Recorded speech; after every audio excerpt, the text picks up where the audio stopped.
નમસ્કાર વિદ્યાર્થી મિત્રો, મારી ચેનલમાં તમારું હાર્દિક સ્વાગત છે। અગાઉના લેક્ચરમાં આપણે દાખલા નંબર 10 સુધી જોયું હતું સેક્શન ઈના। આજના લેક્ચરમાં આપણે દાખલા નંબર 11 થી જોઈશું। હવે દાખલા નંબર 11 અને 12 એ અલગ મેથડના છે। અલગ મેથડ એટલે કે નફાના વિધેયવાળા દાખલા છે। નફાના વિધેયને કઈ રીતના ગણાય એ જોઈએ અને સૌથી પહેલા એનું સૂત્ર પણ જોઈએ આપણે।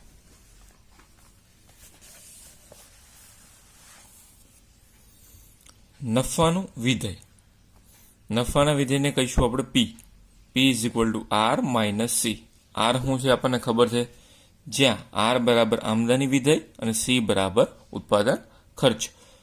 પી is equal to R minus C, જ્યાં આર ઇઝ ઇક્વલ ટુ આમદની વિધેય અને સી બરાબર ઉત્પાદન ખર્ચ। હવે જો કોઈ દાખલાની અંદર પી તમને ડાયરેક્ટ આપેલો હોય, દેટ મીન્સ કે નફાનું વિધેય આપેલું હોય, તો તમારે આર માઇનસ સી કરવાની જરૂરિયાત નથી। પણ કોઈ દાખલામાં એવું બને કે જેમાં આર આપેલો હોય અને સી આપેલો હોય, તો સૌથી પહેલા તમારે પી શોધવો પડે અને પી શોધ્યા પછી તમે એનું વિકલન, દ્વિતીય વિકલનમાં એક્સની કિંમત અને સૌથી પહેલા વિકલનની સામે 0, પછી દ્વિતીય વિકલન અને દ્વિતીય વિકલનની અંદર એક્સની કિંમત આપણે આ રીતે મૂકીએ છીએ। આપણે અગાઉ પણ જોયા હતા, જે 4 સ્ટેપ જે તમને અગાઉ કીધેલા છે એ પ્રમાણે જ આમાં કરવાનું છે। પણ અહીંયા તમારે પી શોધવાનું હોય તો તમને આર અને સી આપેલું હશે। જો પી નહીં શોધવાનું તો ડાયરેક્ટ આ રીતનો શબ્દ વાપર્યો હશે, નફાનું વિધેય બરાબર કોઈ એક રકમ આપેલી હશે એક સાથેની, તો એ રીતે દાખલાને સમજીશું, પણ દાખલાની ઓળખ હોવી જોઈએ। હવે અહીંયા એક વસ્તુ બીજું સમજી લો કે પી ઘણી બધી જગ્યાએ ઉપયોગ થાય છે। દાખલા તરીકે માંગના વિધેયને પણ પી કહેવાય, પછી કિંમત હોય તો પણ પી કહેવાય, અને નફાનું વિધેય હોય તો પણ પી કહીશું આપણે। આ બધું વસ્તુ કોમન રહેશે, પણ એમાં નફાનું વિધેય હંમેશા કેપિટલ પી સાથેનું હોય, તો capital P is equal to R minus C. જ્યારે માંગનું વિધેય અને કિંમત આ બંને સ્મોલ પી વડે દર્શાવી શકાય છે। પણ ઓળખવાનું આપણે આવી રીતના કે ભાઈ નફાનું વિધેય આપેલું હોય ત્યારે પી આપેલો છે અને એમાં તમારે આર માઇનસ સી શોધવાની જરૂરિયાત નથી। અને આર અને સી શું છે તો કે આમદની વિધેય અને ઉત્પાદન ખર્ચા। હવે આર કઈ રીતના શોધાય એ પણ આપણે અગાઉ જોયેલું છે। આર બરાબર એક્સ ઇન્ટુ બી આપણે કરતા હતા ને, એક્સ ઇન્ટુ બી કરીએ પછી આપણને આર મળે, તો એવું પણ ઘણા દાખલાની અંદર કરવાનું થાય। તો એ બધી નાનામાં નાની વસ્તુ તમને ખબર હોવી જોઈએ। અહીંયા 11 નંબરનો જે દાખલો આપ્યો છે એમાં ઓલરેડી તમને નફાનો વિધેય ઉલ્લેખ કરી જ દીધો છે, એટલે એ બહુ કોઈ ટેન્શન છે નહીં। તો જોઈએ હવે આપણે 11મા નંબરનો સમ। એમાં લખ્યું કે એક ઉત્પાદકનું નફાનો વિધેય ધેટ મીન્સ કે આપણે ઓલરેડી પી આપી જ દીધો છે। અહીંયા આર અને સી આપેલા નથી। 40x પ્લસ 10,000 માઇનસ 0.1 એક્સનો સ્ક્વેર છે કે આ ઉત્પાદનને તેનો નફો મહત્તમ થશે અને આ મહત્તમ નફો શોધો। કયા ઉત્પાદને એટલે કે કયા એક્સ છે એની કિંમત મહત્તમ કિંમત થશે તો એ ચેક કરવા માટે આપણે આખો દાખલો ગણવો પડતો। સૌથી પહેલા તો વિકલન, તો આપણું પહેલું સ્ટેપ છે વિકલન કરીશું DP upon D x. 40x plus 10,000 minus 0.1 x square 40x, તો 40x શું થઈ જાય તો કે 40, આનું તો 0 લખવાની જરૂરિયાત નથી, માઇનસ આ પદ અહીંયા ગુણાય તો 0.1 ઇન્ટુ 2 કેટલા થઈ જાય તો 0.2x 0.2x। હવે એક ઘાત કરવાની જરૂરિયાત નથી, તો 0.2x થઈ ગયું, એટલે વિકલન અહીંયા થઈ ગયું। હવે વિકલનની સામે આપણે શું મૂકીશું 0, તો DP upon DX is equal to 0। DP upon DX આપણે કેટલા મળ્યા તો કે 40 minus 0.2 X is equal to 0। આ પ્લસ છે, અહીંયા જાય તો શું થઈ જાય માઇનસ, અહીંયા પણ શું છે આને માઇનસ 0.2x છે, તો સામે માઇનસ માઇનસ પ્લસ થઈ જાય, તો બચ્યું કઈ રીતના તો કે આવી રીતના 40 નામ લઈ જશો એટલે 0.2x ઇઝ ઇક્વલ ટુ 40। હવે બંને પદ વચ્ચે છે ગુણાકાર 0.2 ઇન્ટુ એક્સ, તો પદને નીચે લઈ જાવ એટલે 40 ભાગ્યા 0.2 તો x ઇઝ ઇક્વલ ટુ 40 ભાગ્યા 0.2 તો આવશે 200. અહીંયા આપણને x બરાબર કેટલા થઈ ગયા 200 મળી ગયા. એટલે આપણે જે ક્વેશ્ચન પૂછ્યું કે કયા ઉત્પાદકે તેનો નફો મહત્તમ થશે, તો 200 એકમે ઉત્પાદક નફો મહત્તમ થશે. હવે એની પછી વિકલન થઈ ગયું, વિકલનની સામે 0 મુકાઈ ગયું. હવે શું આવશે તો કે દ્વિતીય વિકલન d² p અને dx². હવે ધ્યાનથી સમજો દાખલામાં શું કહે છે. તો વિકલન થઈ ગયું, એનું જ આપણે દ્વિતીય વિકલન કરીશું 40 - 0.2x. હવે જો આ 40 છે -0.2x છે, તો x સિંગલ છે, આ તો 0 થઈ ગયો, તો બચ્યું શું તો કે -0.2. આમાં x આપ્યો નથી એટલે x ની કિંમત અહીંયા તમે મૂકી શકશો નહીં. વિકલન સામે 0 અને દ્વિતીય વિકલનમાં આપણે x ની કિંમત મૂકી છે, પણ અહીંયા મૂકી શકું છું નહીં. અગાઉ પણ આ રીતનો એક દાખલો આવી ગયેલો છે. હવે અહીંયા આપણને જે દાખલામાં પૂછ્યું છે ઉપર કે ભાઈ આ મહત્તમ નફો પણ શોધો. તો મહત્તમ નફો શોધવાનું કીધું હોય ત્યારે જે મેઇન કિંમત હોય એટલે કે નફાનું વિધેય એને ઉપાડી લેવાનું કે p બરાબર 40x પ્લસ 1000 -0.1x². આમાં જે આપણને કિંમત મળી x ની 200 એ મૂકવાની. આમાં તો લખવું હોય તો લખાય કે ભાઈ x બરાબર 200 મૂકતા તો 40 અહીંયા આવશે 200 પ્લસ 1000 -0.1 200નો સ્ક્વેર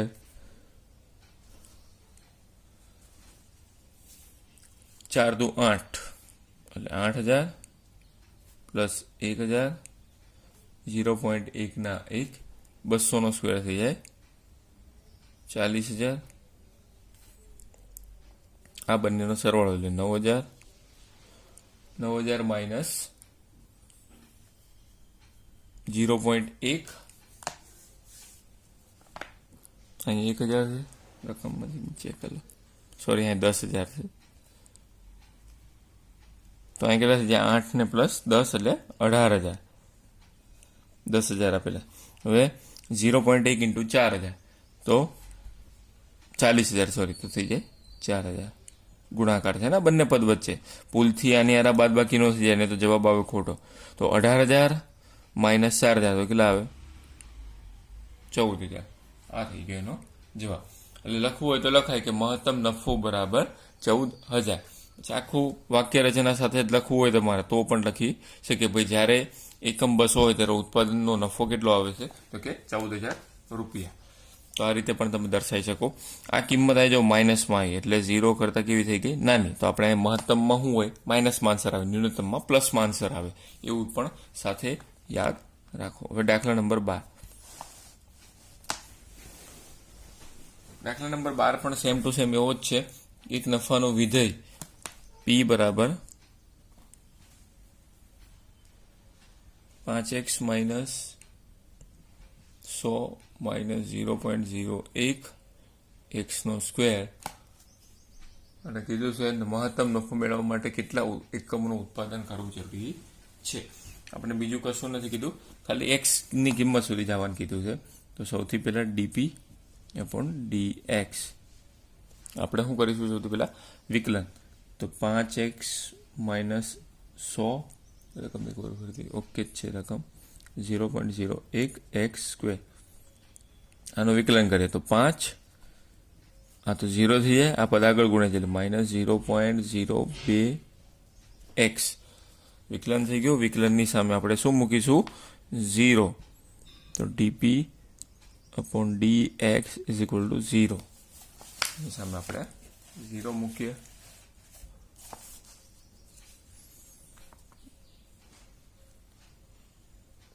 તો dp બરાબર છે આપણી પાસે 5 minus 0.02x is equal to 0. અગાઉ જેમ કર્યું તેમ જ આમ સામે જાય એટલે શું થઈ જાય, આ સામે જાય એટલે પ્લસ 5 સામે જાય તો માઇનસ જાય, આમ સામે માઇનસ ઉડી જાય. તો 0.02x is equal two plus 5. હવે જો આ બંને પદ વચ્ચે શું છે તો કે ગુણાકાર, પદ ભાગાકારમાં જાય તો શું થાય તો કે ભાઈ એક્સ બરાબર 5/0.02. તો આનો જવાબ આવે એક્સ ઇઝ ઇક્વલ ટુ 250.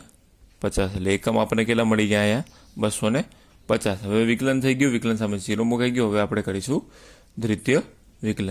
તો ડી સ્ક્વેર પી ડીએક્સનો સ્ક્વેર. તો 5 - 0.02x. હવે આનું દ્વિતીય વિકલન એટલે આ તો 0 થઈ જાય, આ બચ્યું 0.02x. તો એનું થઈ જાય -0.02 લેસ ધેન 0. એટલે 0 કરતાં કિંમત કેવી આવી? નાની આવી. એટલે મહત્તમ આપણને કિંમત પણ મળી ગઈ.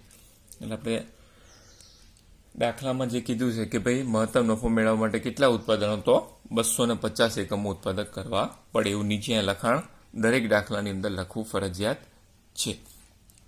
હવે દરેક વિદ્યાર્થી મિત્રોને ખાસ નોંધ જોવો. અહીંયા આ જે દાખલો આપ્યા છે સેક્શન એફના પહેલો, બીજો, ત્રીજો, આ 3 સરખા છે. 3 કેવા છે? સરખા છે. સરખા કઈ રીતના? એની કિંમતો સરખી છે. અહીંયા પણ આ જે રકમ છે, અહીંયા પણ જે રકમ છે, બધી કિંમતો સરખી છે.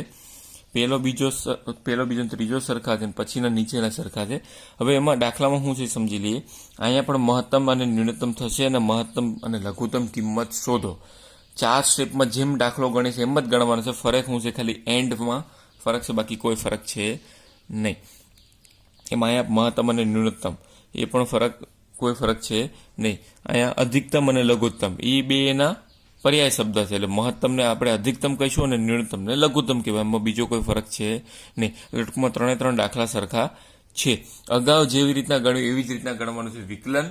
વિકલનની સામે 0, દ્વિતીય વિકલન અને દ્વિતીય વિકલનમાં એક્સની કિંમત. બસ આટલી જ વસ્તુ કરવાની. દાખલા જવાબ તમારા આવી જાય. તો આપણે આજે સેક્શન એફના પણ એ સાથે સાથે દાખલા જોઈ લઈએ જે 4 ગુણની અંદર પરીક્ષામાં પૂછાય છે. તો સેક્શન એફ એનો દાખલા નંબર પહેલો.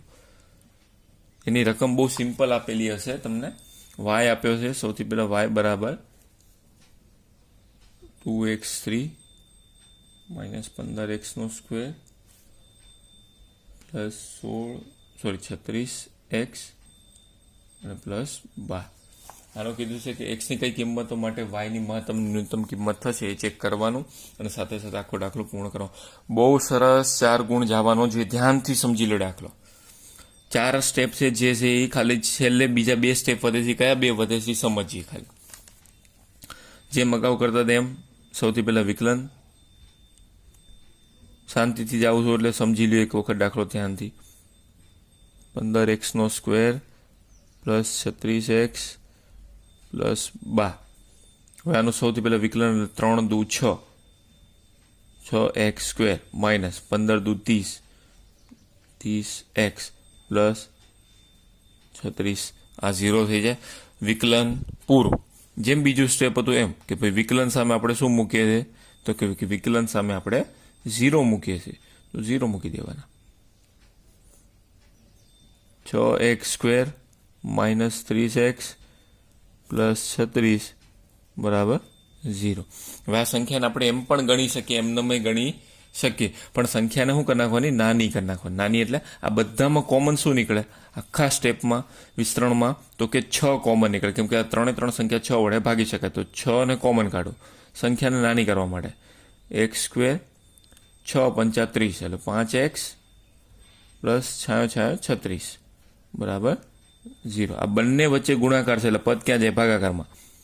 તો શું થાય તો કે 0 ભાગ્યા 6 કરો તો શું થઈ જાય? 0 નું 0 એટલે 6 તો હટી જાય. તો બચ્યું હું તો કે ભાઈ x² minus 5x plus 6 is equal to 0. બોર્ડના પેપરમાં દાખલો દેખાય. ઇવન આ માર્વેલ, ગાલા આ બધા એસાઇનમેન્ટની અંદર ટીચવેલ હોય કે ભાઈ કુમાર પ્રકાશનો કોઈ પણ પ્રકાશન લઈ લો એની અંદર આ બધા દાખલા સેક્શન એફના દાખલા બેઠા 4 ગુણના હોય. હવે આપણે વિસ્તરણ કરવાનું છે. તો વિસ્તરણ કરવા માટે 6 એકા 6 વચલું પદ બનાવવાનું માઇનસ સાથે. તો x² 3x માઇનસ 2x 3 દુ 6 પણ થઈ જાય અને 3 ને 2 5 પણ થઈ જાય. હવે આ બંનેમાં કોમન શું નીકળશે તો કે x. તો x ને કોમન કાઢી લો. x માઇનસ 3 હતું એનું ઉપરનું પદ મળી ગયું, -2 ને કોમન કાઢી લો, 2x માઇનસ માઇનસ પ્લસ, 3 દુ 6, બંને કૌંસ કેવા થઈ ગયા આપણી માટે સરખા થઈ ગયા. હવે કોઈ એક બનેલો કે ભાઈ x-2 અને x-3 ઇઝ ઇક્વલ ટુ 0, કેમ કે કોમન પદ બની જાય. હવે x-2 ઇઝ ઇક્વલ ટુ 0 અથવા ઓર x-3 ઇઝ ઇક્વલ ટુ પણ 0. માઇનસ છે, આમ જાય તો શું થઈ જાય પ્લસ, તો કે ભાઈ x ઇઝ ઇક્વલ ટુ શું થઈ જાય +2. એક આ પણ થાય અથવા x બરાબર 3, x ઇઝ ઇક્વલ ટુ 3. તો અહીંયા પણ સેમ જ થશે, માઇનસ છે તો આમ જાય તો શું થઈ જાય પ્લસ, તો 0 + 3 ઇઝ ઇક્વલ ટુ તો 3 થઈ જાય. વિકલન થઈ ગયું, વિકલન સામે 0 મુકાઈ ગયું. હવે આપણે કરીશું દ્વિતીય વિકલન. તો d² y અને dx² એ આપણને મળ્યા 6x² - 3x + 36. તો હવે આનું દ્વિતીય વિકલન, તો દ્વિતીય વિકલન કઈ રીતના કરીશું, તો કે 6 દુ 12x - 30, 6 દુ 12 અને 30, આ બંને કિંમતો આપણને અહીંયા મળી ગઈ. વિકલન થઈ ગયું, વિકલન સામે 0 મુકાઈ ગયું, દ્વિતીય વિકલન થઈ ગયું. હવે દ્વિતીય વિકલનમાં x ની 2 રકમો મળે, તો આપણે બંને રકમો સ્ટેપ બાય સ્ટેપ 1 by 1 કિંમત મૂકવી પડે. દ્વિતીય વિકલનમાં આપણે કિંમત મૂકીએ.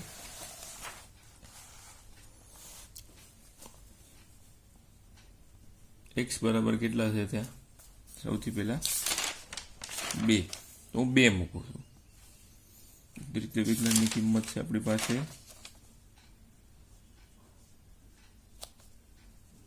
મૂકતા એવું લખીશું 12x - 30.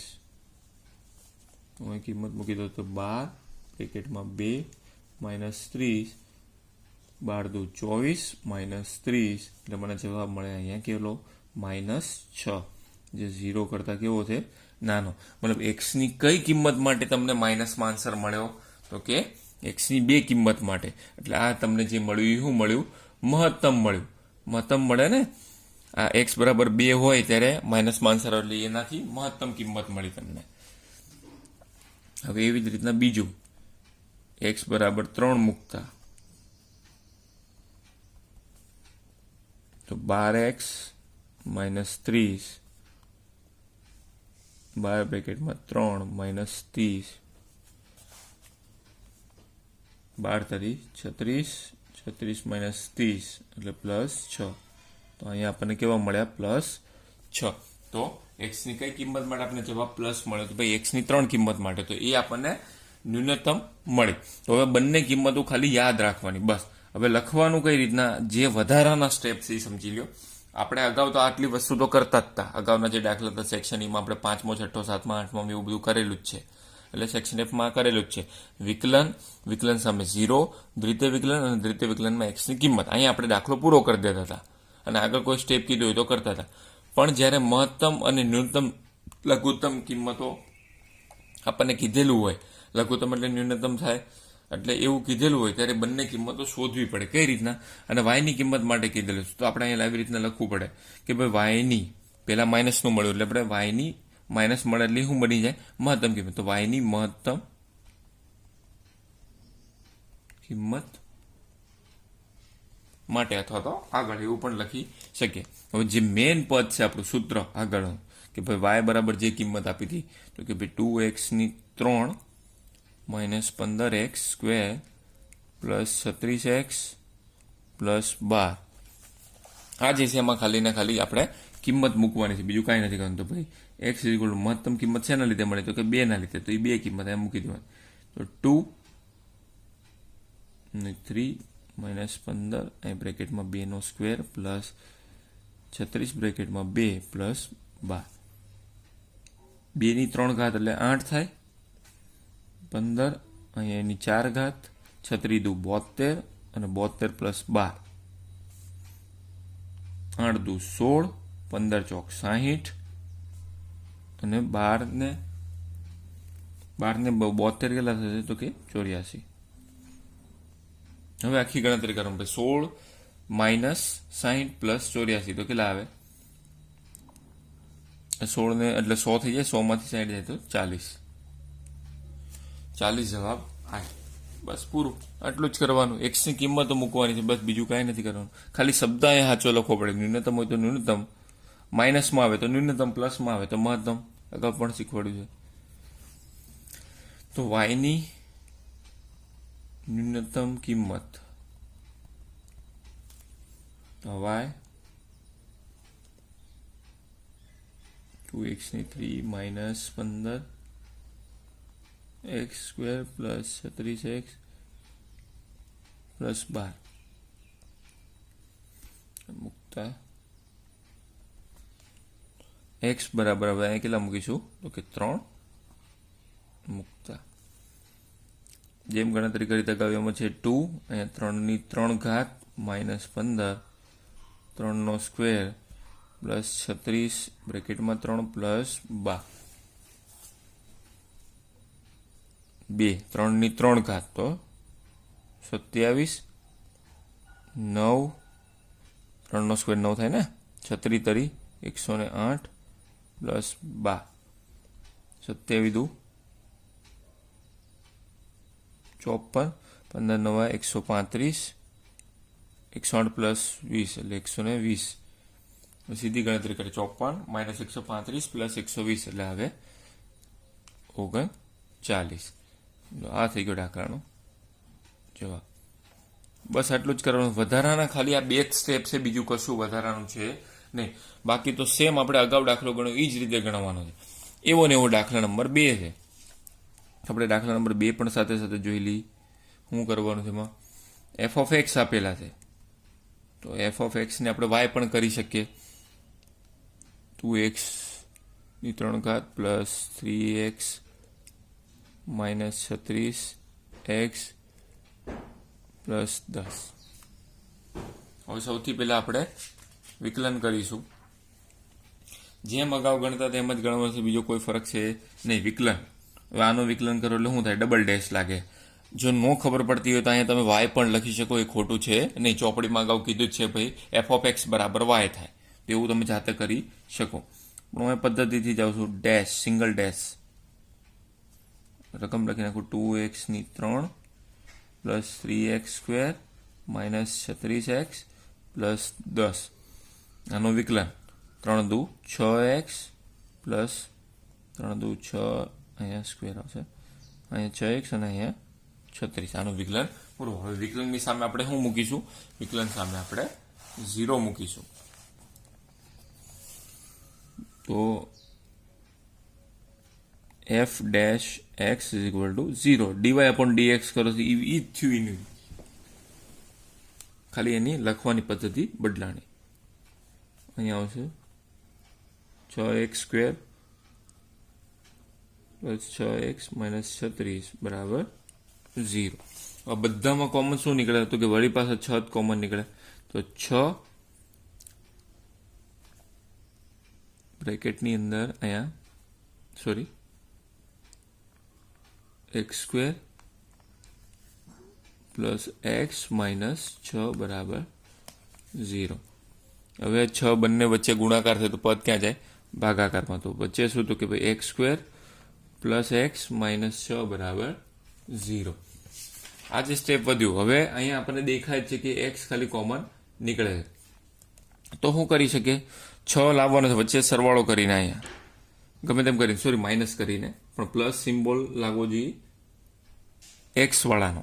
એટલે 6 એકા 6, તો 6 ના ઘડિયામાં, અરે સોરી 3 ના ઘડિયામાં 6 આવે એટલે 3 દુ 6 કરી શકીએ આપણે. તો 2x square plus 3x minus 2x minus 6 બરાબર 0. જે પણ પ્રોબેબિલિટી બનતી હોય એ પ્રમાણે સેટ કરાય.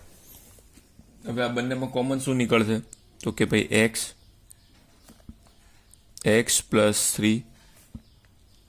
આ બંનેમાં કોમન શું નીકળશે? તો કે 2x પ્લસ 3.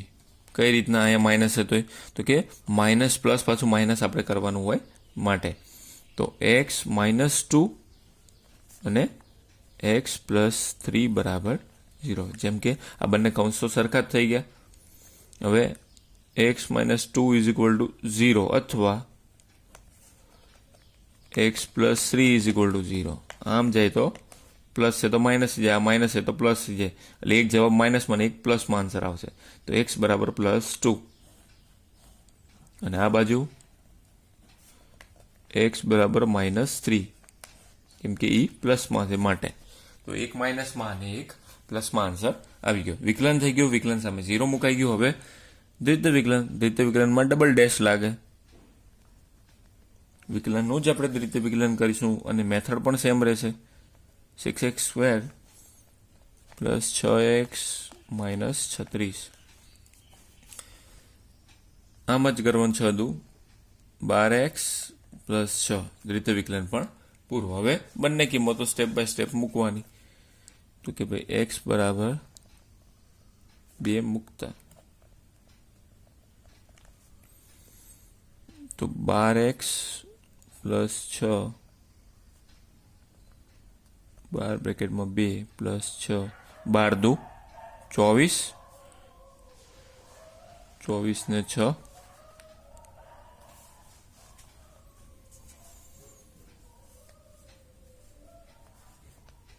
30. હવે એવી જ રીતના બીજું કરીશું, એટલે કે x બરાબર 3 મૂકતા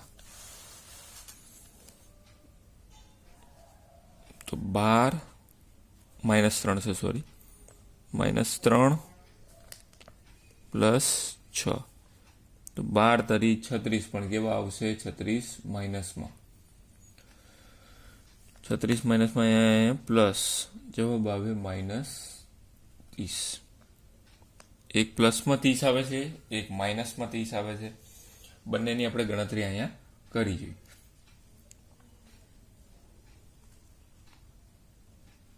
માઇનસ 30 અને પ્લસ 30.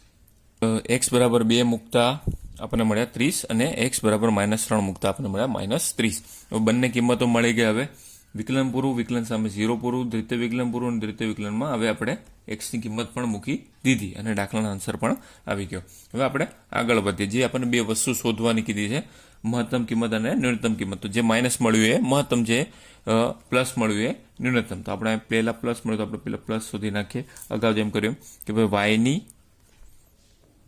ન્યૂનતમ કિંમત.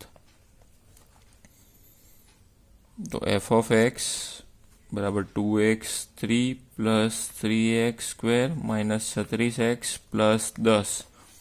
આમાં x બરાબર આપણા કેટલા ન્યૂનતમ મળે? તો કે 30 મૂકતા.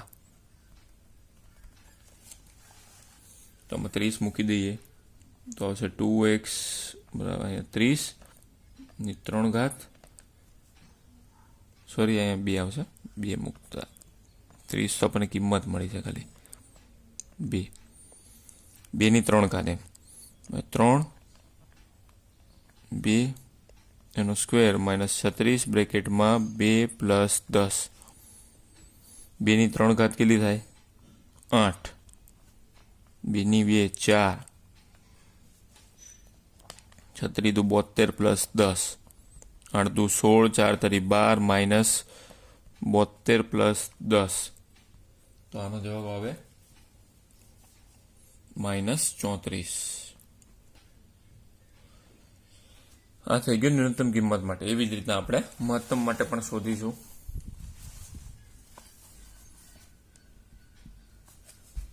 તો વાયની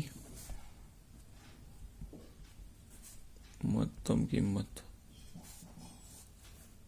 તો f of x સ્ટેપ લખીએ ભાઈ 2x ની 3 ઘાત પ્લસ 3x નો સ્ક્વેર માઇનસ 36x પ્લસ 10.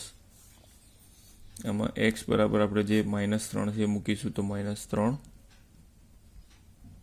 મૂકતા જે કિંમત છે પ્રમાણે, તો 2 ના 2 માઇનસ 3 ની 3 ઘાત પ્લસ 3 બ્રેકેટમાં માઇનસ 3 નો સ્ક્વેર માઇનસ 36 માઇનસ 3 પ્લસ 10. 2 3 ની 3 ઘાત એટલે માઇનસ 27 પછી માઇનસ માઇનસ પ્લસ એટલે આ તો 3 અને આવશે 9 36 દુ 72 માઇનસ માઇનસ પ્લસ 72 પ્લસ અને અહીંયા પ્લસ 10 27 દુ 54 એકલો જ માઇનસ રહેશે, બાકી બધું પ્લસ થઈ જશે. 9 તરી 27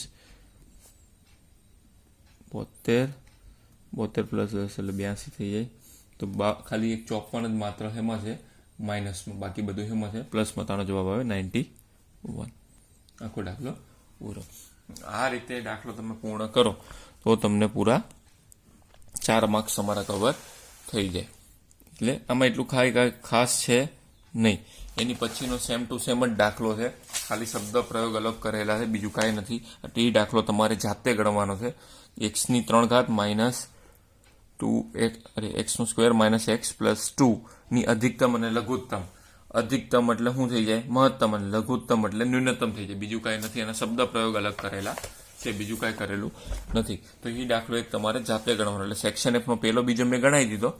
3જા નંબરનો દાખલો તમારે જાતે ગણવાનો. નેક્સ્ટ લેક્ચરની અંદર આપણે 4થો 5મો અને 6થો પૂર્ણ કરીશું અને ત્યારબાદ આપણે જે રીતના કન્ટિન્યુ થશે એ પ્રમાણે કરીશું. જો આ વિડીયો આપણને ગમ્યો હોય તો આ વિડીયોને લાઇક કરો, શેર કરો અને મારી ચેનલને સબસ્ક્રાઇબ કરો. Thank you.